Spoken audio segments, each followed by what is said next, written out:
they were not capable of consenting to the kind of tracking that that Sky Betting and Gaming would use.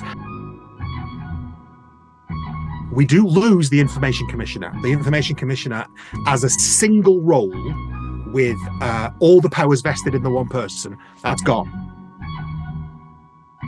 I think this government wants AI to be something that the UK is perceived as being different in its approach to than the EU.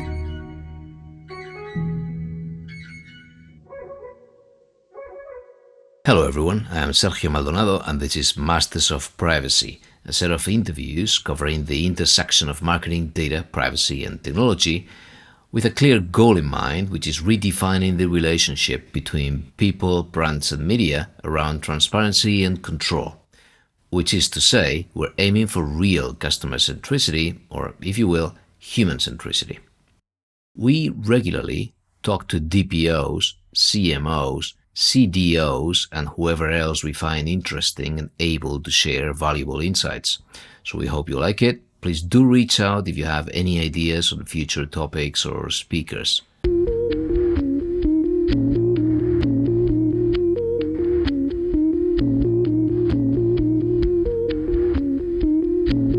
Okay, we've got Tim Turner here with us, and he has worked on data protection, freedom of information and information rights law since 2001.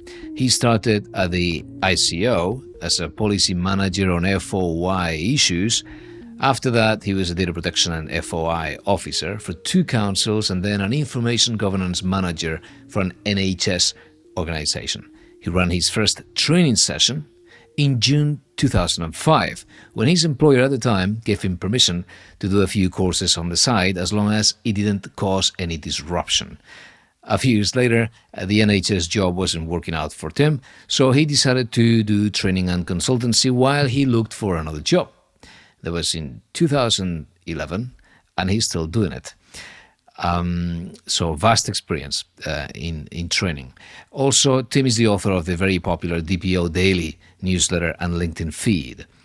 With him, we'll start breaking down a very interesting recent case that involves AdTech and gambling, which was the Sky Betting and Gaming court case last month, preceded by an ICO action.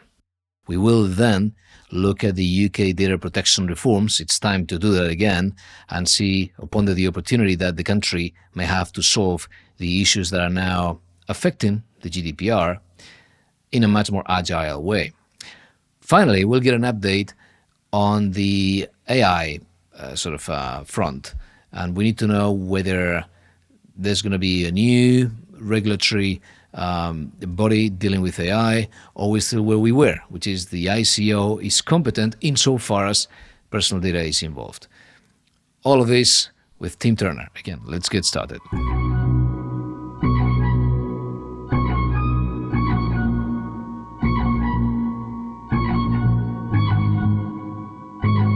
Well, Tim, thanks for joining me. That's my pleasure. Thank you very much for inviting me. All right, so good to have you. So to warm up, there's this case that you published, I had no idea about this, which is a lawsuit against Sky Betting and Gaming.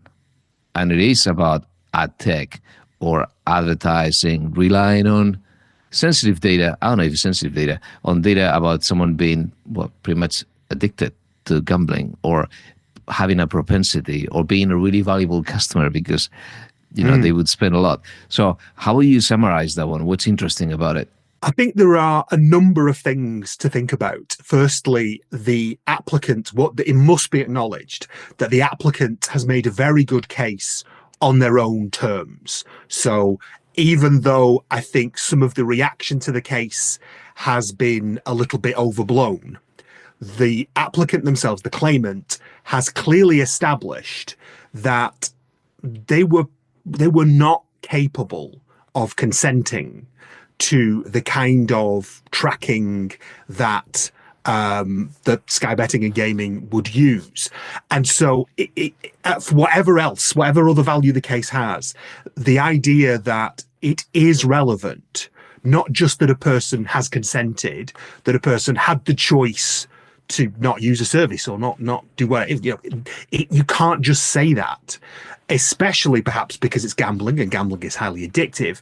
But the court acknowledges that the mere act of clicking or agreeing and not unsubscribing isn't guaranteed to give consent. And I think a lot of organizations who are in businesses, well, gambling's the one where they're really going to have to look at this carefully. I think that's a challenge. Now, on the other side of this, there is quite a lot of acknowledgement in the decision that what they would have had to do to kind of recognize that some of their users can't consent is very difficult. And the judge came out against kind of individualized analysis. So the gambling industry has a very difficult problem. This person clearly, by their own description of their experience, had a very strong addiction to gambling and has, worked through that and come out the other side of that, which is good. But they clearly had, issues with consent, but they should have been recognized as being a problem gambler. But the problem for the gambling companies is, how do you tell the difference between a high roller who can afford to spend £50,000 placing bets and a person who is borrowing money from everywhere he can get it to do the same thing? What's the difference between those two people if what you see is the person putting the bets on? So there's no question that it places responsibility on controllers to think about whether they've truly got consent. But I think there's a possibility that what this will result in is some companies wanting not less tracking, but more, to understand more about the person. Now, I know a lot of people would be very much against that, but I think that's how some of these companies might react to it. Yes. So it shows the limits of consent. It shows the limits of us allowing companies to upload conversion data, for example. Because if I am a betting company and I can upload any events about people that actually complete a process or do it with certain frequency, right? Then I know that they're valuable. There's a lifetime value attached to those IDs or those cookie values or whatever. If I can upload that to Meta. I think the thing is, there's another issue. There's another point I want to make very strongly, because I think this decision has already started to ripple out of the UK, and as that happens, some of the nuance of the decision has been lost. So there is. I don't want to say anything to denigrate the success that the claimant has had, and I think they've had an incredibly rough time, and they deserve a lot of credit for getting themselves out of the situation they're in and trying to get what they consider to be justice. One of the interesting things about the decision is it ends in 2019. So the period where the person is suing, they're running up against the limitation period. So the earliest they can sue is the limitation period. So some of this decision is covered by the 1998 UK Data Protection Act. The GDPR only comes in slightly later. And also, now, I don't want to do that both sides thing. I am not a spokesperson for the gambling industry. People in my family have had significant problems with gambling, so I'm not a fan. Good. But they would say a lot has changed. So I think the thing, all of the pressure, I think, should be on the gambling companies. If what they say is true, then they have put significant effort into improving the way they identify problem gamblers, and more people will be cut off, as this person ultimately was. To be fair, he didn't close his account. Sky Betting and Gaming closed it for him. But I think there's a danger that if you put the nuance of the case forward, you sound like an apologist for the gambling industry. I think the onus is on them. They're going to have to deal with this problem. I think the very least that's going to happen is that other people who've had problems with gambling, who've lost huge sums of money, are going to look at this case and say, I can tell that same story. I had those same experiences. And if this person is entitled to whatever, we don't know what damages they're going to get, but whatever damages they get, there's clear for this person vindication. And I think, I've never met this person. I don't know what their opinion is. Clearly, you can only get what you get from the case, but it's clear that they wanted vindication in the courts. They wanted to win a judgment that they hadn't been treated properly, and they've got that. But I think other people can tell that same story. So I very much doubt this will be the last that we hear of this. But the question is, how many of those people are there, and do they want to put themselves through what must have been a very difficult experience? But also, what does that mean for now? The Information Commissioner isn't going to come and take action based on things that happened in 2018 and 2019. But what are the betting companies doing now? What are Sky Betting and Gaming doing now? But what are the other gambling companies doing now? And I think the other interesting thing for everyone to watch is, does the commissioner react in the way of this people have had success with litigation and maybe we should let them pursue that? Or does this force the commissioner, who has 3 strategic, what they call causes in the UK? One of those is ad tech.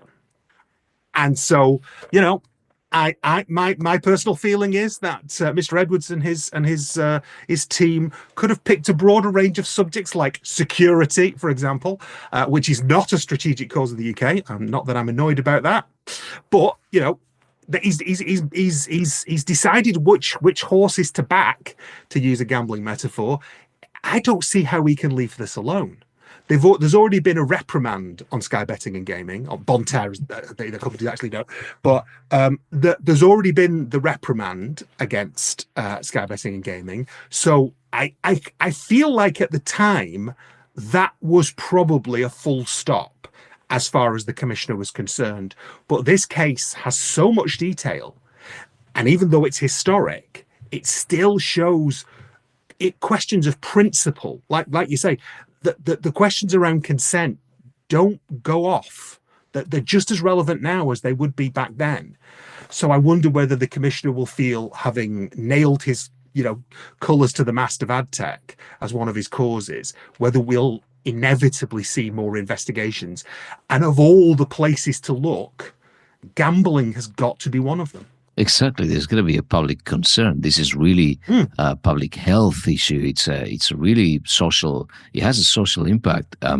It's a very good case to take on. You're right. Yeah, that's why it called my attention. Yes, I think it's very delicate. You've got the question as to whether you would be touching on anything sensitive, because it's not really sensitive data per se, although it could be called a pathology. It's in this gray area, right? What do you think about this? It is data that, how do we classify this? For example, even under the DSA in the EU. I think it is entirely possible, and it is mentioned in the case that the claimant didn't go to their GP to receive assistance. Right. Now, I don't mean anything by that. It's just that piece of evidence isn't there. Had he done that, had he been, and I'm sure there are services that he could have accessed to help him, which we do have. Mental health services are much worse in the UK than physical health services, but nevertheless, there is some provision there. If a person who has problems with gambling addiction seeks assistance from the NHS, from their doctor, then I think it's unquestionably special categories data. The question is whether the company would know that. But I think that this whole question, and you've already raised it, the whole question of how can it simply be a lifestyle issue when we know how much impact gambling has, not just on the finances of the individual, but on their mental health. So, I mean, the one thing is, I have been, anyone who's followed me on social media or read any of my stuff, I am a very strong critic of the Information Commissioner. I think they are largely ineffective. But if and just to pray a bit of authority on my side, the Information Commissioner was criticised in the House of Lords last week for the lack of enforcement. So we have the noble Lord Clement Jones on the same team as me. So I'm pushing him forward on that. But if they pick this up, whether it's because of a genuine concern about the ad tech aspects of gambling, or whether it's simply because it was on the front page of the Observer newspaper, the case was reported by the Observer newspaper, the ripples are starting to spread. I've noticed other people in Europe picking up the story. On that basis, whatever they choose to do, here is an opportunity for the commissioner to tackle the potentially most pernicious aspects of ad tech. But the ball is in their court. They've got to pick it up and start playing the game. Yeah, I have to say I've missed a lot of the action on the, I guess there was no action on the enforcement side, but I've always appreciated the guidelines and the content they produce, from the ICO produces very clear content, great guidelines. I keep going back to them, I find them much easier to use than those from other countries. So that I appreciate. But yeah, I guess we're missing the stick. Yes, I think that's the thing that we. I mean, I don't want to give you a history lesson, but Christopher Graham was the Information Commissioner when the power to issue fines was first introduced way back in 2011, and I don't know the inside story, but there was just a production line. There were a lot of fines. More of them were on the public sector because the power to issue fines was given to the commissioner because of very large public sector breaches, like ones involving Her Majesty's Revenue and Customs losing 25 million people's details. So there was always a history of you've got these powers to use against the public sector to some extent, but they fined private sector companies, charities. There was just a process. There was a certain level of issue that would result in a fine. I think under Elizabeth Denham, it was a bit more chaotic. There would be periods where they'd do fines and periods where they wouldn't. But now, John Edwards has clearly, whatever he says, has clearly had an impact. You had 5 GDPR penalties in 2022, 2 in 2023, and 2 in 2024. So for the enforcement side, whatever you think of the guidance, and I've got my own opinions about that, the enforcement has just dropped off a cliff. Right. Okay. Chris Graham did 3 fines in November 2011. John Edwards only did 2 in the whole of 2024. Okay, so then let's now look at how the UK is diverging slowly thanks to Brexit. And we covered this at some point, I can't remember when, but we did cover the idea that there was a possibility, there was this option for the UK to be better prepared for this world where there's been plenty of changes and the GDPR is showing some signs of rustiness, to put it like that. And so there was that opportunity, and a few things that I appreciated back whenever the first version of these proposed reform came out, maybe a couple of years ago, was that, for example, small businesses would be exempt from consent in the context of, and this is an e-privacy thing, so it's a PECR, PECR thing in the UK, right? It's a PECR. It's not a GDPR thing, but it overlaps with the definition of consent. And I thought that was a very good one, having some sort of exemption. And then I saw a few others. I forgot. I know that things have changed. Where are we now in terms of the potential for reform? It's had a bit of a checkered history. There was a very ambitious sort of announcement of and a consultation that the previous government did, which had all sorts of things, and the kinds of things you're talking about. They gave the impression that we were going to have a revolution, that we might do away with data protection officers. Yeah, no DPOs, yes. All of that gone. And they did retain some of that, but there were literally 2 versions of the previous piece of legislation. There was number 1 and number 2.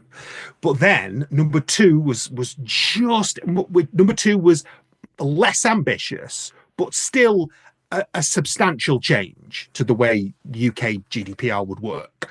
But the the bill was very close to being passed, and then Rishi Sunak decided to call the 2024 election, which didn't go well for his party, and they lost all of their seats. So you've now got this Labour government with a gigantic majority who can pretty much do what they want, and they have clearly taken the second version, renamed it, but made a lot of changes. So a lot of and I use the word ambitious neutrally. I'm not saying it's good ambition or bad ambition, but a lot of the changes they were talking about were ambitious, and those have gone.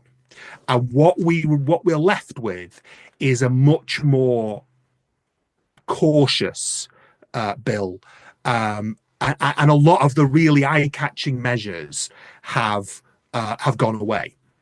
DPOs are still in place, DPIA is still in place. There's no real change to consent. The changes to PECA are much more about the use of cookies, and so what they're trying to do is allow more general analytics for your own website cookies to be allowed without consent. Now, that's not nothing, but that's not as big a change as was originally anticipated. The very interesting thing about it is that the talk of changes to enable AI, which the previous government were very keen on, they kind of dropped those, and we haven't seen anything really profound in terms of changes that would affect AI. So the things, the main impacts are going to be allowing much greater use of legitimate interests, and especially around. I think it doesn't say this, but that's clearly the intention for private sector companies and charities who don't have the legal power to do various things. They're given the ability to do that. Now, I think that I am rare in the UK data protection sector for thinking this is a really good idea. I think what people are worried about is how that might develop over time.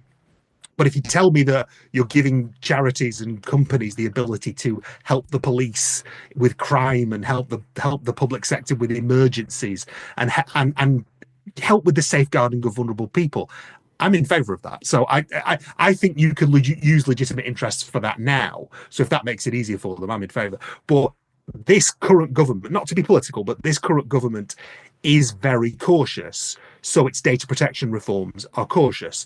But this is the point where the UK GDPR becomes different. That everyone talks about the GDPR's got 99 articles. The UK GDPR's got 68 because we took out all the ones that refer to the cross-border cooperation and all that. But at its heart, it's still broadly the same thing. The Data Use and Access Bill is the first time that we actually change it, that it becomes more our version of it rather than a pretty close relation to the EU, which we took with us when we left. And so I think it's not the grasping of the Brexit opportunity that some people talk about, but I think it's the real marker in the road that says there's GDPR in the EU and then there's UK. We've not dropped the name. It's obviously too strong a brand. Yeah, exactly. So we're keeping GDPR. I think it should be something that when it was the previous government, I wanted them to have something really daft, like the Great British Data Protection Act. I would have hated it, but I wanted them to do something work in America. Eye-catching. Yeah, exactly. Loads of like a lion on the front of it. But we didn't go for that. So it is modest, but it's something. It's concrete. Yeah. And our legislation looks the same. At the very least, organisations in the UK will be able to do things with certainty that an organisation in a EU country would have to think about very carefully. And that's a divergence. It's a real divergence. Whether it goes any further, I don't know. What Europe makes of it, I don't know. Exactly. We're going to test the adequacy decision for once. Finally, we're going to test that. We do lose the Information Commissioner. The Information Commissioner as a single role with all the powers vested in the one person, that's gone.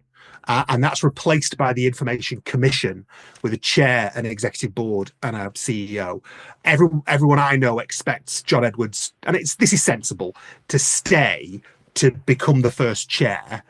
He might not do that, we don't know. But that is a significant change. And once again, does that affect the independence of the commission as opposed to the current commissioner? And is that another thing that the EU might look at and say, is that just different, or is that a problem in terms of the independence of the regulator? Yeah, I remember the pre-cooked legitimate interest scenarios. I think it's a very interesting one. I call it pre-cooked. The fact that you save yourself a test, a 3-part test, because it's already done, it's accepted that you can follow that path. Super interesting. And I think it really will help competition. It's something that I've always complained about, how large companies are benefiting from this moat, right? That by simply relying on paperwork or turning the accountability principle into paperwork, and paperwork as a mode that a Microsoft compared to a small software service provider, right? They always have this additional, again, this barrier to entry to others. So if you can help, smaller companies, I think that's always really healthy, and that I appreciated that. I know that there was a clear intention to avoid jumping the gun on an AI Act before it was mature enough.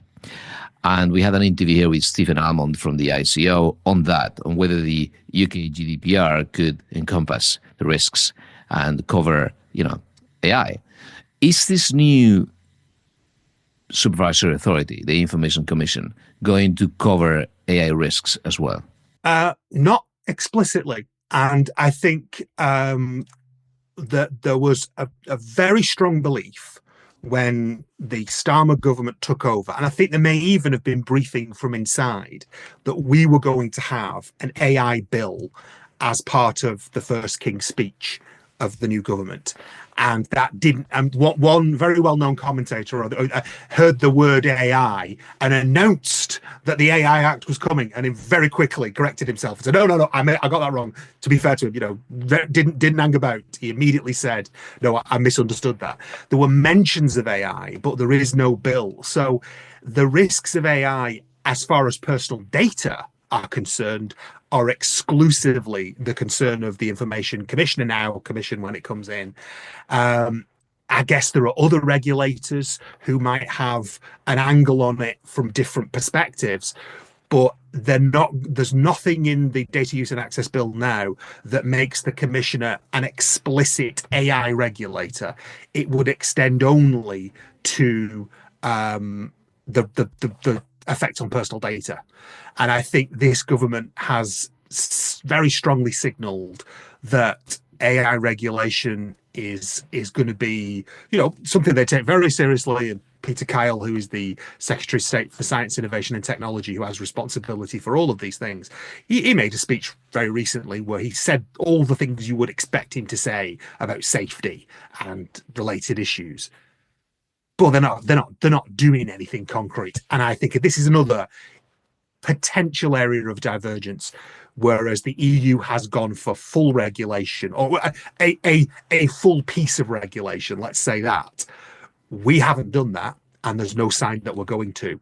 And I think whether data protection becomes a point of differentiation between the UK and the EU, I think this government wants AI to be something that the UK is perceived as being different in its approach to than the EU. And I think they'll be careful not to be too snide about it and to point fingers at the EU, because they won't want to upset what is a relationship they're trying to build. But at the same time, I think they've signposted the UK as a destination for AI innovation. Yes. So I don't think John Edwards would make himself very many friends if he was heavy-handed. I think if there are obvious breaches, I don't think anyone's going to stop him from enforcing. And I think the Commission will be in the same position. I don't want to be conspiratorial about it. But at the same time, we're not going to have, I don't think, AI added as an explicit duty to his plate or anybody else's. Thank you, Tim. Thank you. Thank you very much.